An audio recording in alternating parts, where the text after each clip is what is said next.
So, hi guys, this will be a horn test sa HELLA Avant with relay.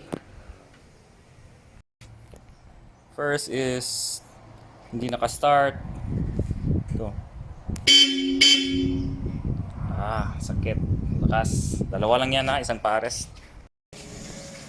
Next test is naka-on yung sasakyan.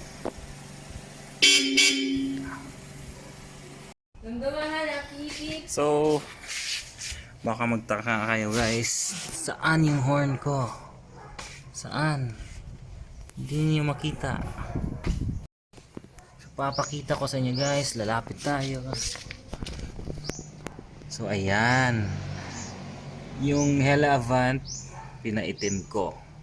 So to maintain the clean look sa Vios ko. See? So what do you guys think? Okay ba setup ko?